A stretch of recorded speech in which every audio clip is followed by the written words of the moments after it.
ago, but at the moment is concentrating on remembering and commemorating the loss of 2 Lancaster bombers not too far from Colchester. So, Gordon, welcome, first of all. Thanks very much. Now, these Lancasters, we do have a memorial at the end of Ipswich Road, Colchester, to a Lancaster which crashed during the war. And there are quite clearly others that people just aren't aware of. Now, tell us about the 2 that you've been finding out about. Yes, unfortunately, many Lancasters, or many aircraft were lost during the war. These 2 in particular were in September 44 on a mission from RAF Mildenhall, part of 622 Squadron. And they were on a mission to bomb Calais. And they, regrettably, having formed up into the squadron, they were in bad cloud conditions and they had a mid-air collision. The 2 aircraft, one had actually 8 aircrew on board, more than the usual complement of 7. The other had 7, and so 15 men lost their lives. So they presumably landed some distance apart? Not too far apart, actually. They landed on farmland just outside of Earls Colne, and one in Earls Colne parish and one actually in Great Tay parish, which actually helped us with our research of them. They were part of a squadron of 17 Lancasters, and a following Lancaster saw the crash, and it was reported at that time from where they believed they were as actually they're above Wormingford. And that's what's been put out on the internet these days and was reported back to their squadron. But no, they'd actually had crashed in Earls Colne and Great Tay.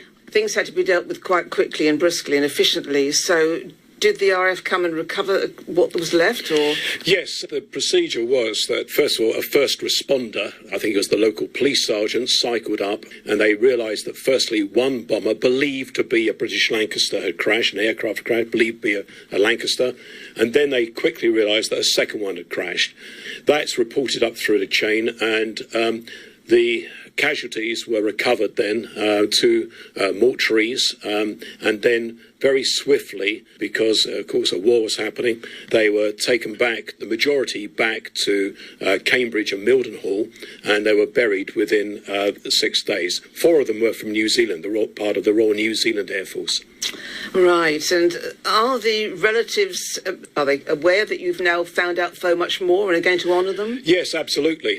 It's been a great part of being able to research. We have found actually 2 sons, both now in their 80s, here in England, but also a daughter, Corinne Pritchard, daughter of Howard Pritchard of the Royal New Zealand Air Force. She's now in her 80s, not able to travel for the memorial unveiling, but has been very appreciative of the work that we've done, and in fact some other relatives are going to be attending.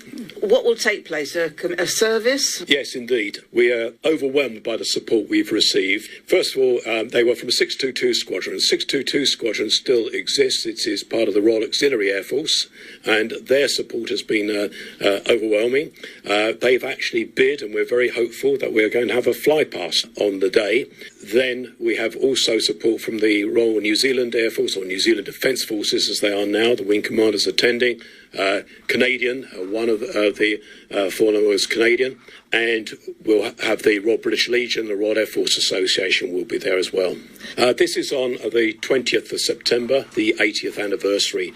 It's only 4 months since we actually started to research and found out about this, and it was actually appreciating that we had the 80th anniversary coming up, which gave us the impetus to actually consider a memorial, and then we knew exactly where it was.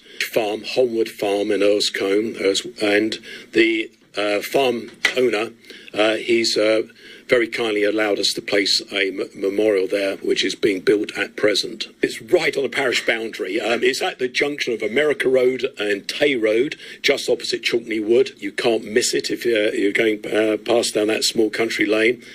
And can anyone go along to this? Well, it's on farmland, and we do have quite a lot of people coming. We are going to actually form up, let's say, use the headquarters for the day will be Chequers Pub in Great Tay. All are welcome to go to that because we all have memorabilia there. But the actual service, it's by invitation only. Well, Gordon, we'll leave it there for now, but we'll talk more about you and indeed your Heritage Museum as well. Thank you very much.